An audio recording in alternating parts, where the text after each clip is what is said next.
घनश्याम तिवारी, ये उपचुनाव का देखिए, यूपी की तो एक ही सीट थी, लेकिन यूपी के अलावा मैं चाहूंगा, क्योंकि आप तो अच्छा खासा विश्लेषण भी राष्ट्रीय स्तर पर घनश्याम तिवारी करते हैं, आपको लगता है कि इस उपचुनाव के नतीजों को ज्यादा गंभीरता से लेने की जरूरत नहीं है? नमस्कार मानक, आपको, दर्शकों को और मेरे को पैनलिस्ट को। देखिए, तीन बातें महत्वपूर्ण हैं। उपचुनाव में जो नतीजे आए हैं उसमें उन नतीजों को लाने के लिए भारतीय जनता पार्टी ने किस तरह का जोर लगाया है वो देखिए। जिस तरीके से उत्तर प्रदेश में बाहुबल का, सरकारी तंत्र का, हर चीज का दुरुपयोग किया गया, स्वयं आदित्यनाथ जी को आकर के वहां प्रचार करना पड़ा, जबकि वो भारतीय जनता पार्टी की जीती हुई सीट थी।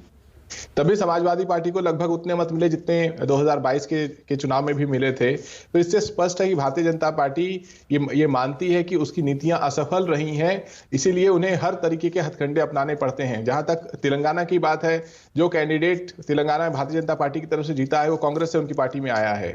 तो अगर किसी चुनाव के आधार पर वो कहते हैं कि राष्ट्रीय परिवेश बदल रहा है, कम से कम उसमें उनका कैंडिडेट तो अपना होना चाहिए। इसी तरीके से जो आदमपुर की बात है, उसमें भी वो कैंडिडेट भारतीय जनता पार्टी का पूर्व कैंडिडेट नहीं रहा है।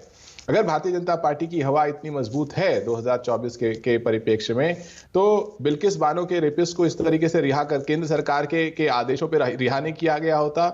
मोरबी में जो ब्रिज में लोगों की जाने गई, उसके जो असली गुनहगार हैं, जो कि प्रधानमंत्री के मित्र प्रतीत होते हैं, भारतीय जनता पार्टी के मित्र प्रतीत होते हैं, उन्हें गिरफ्तार कर लिया होता।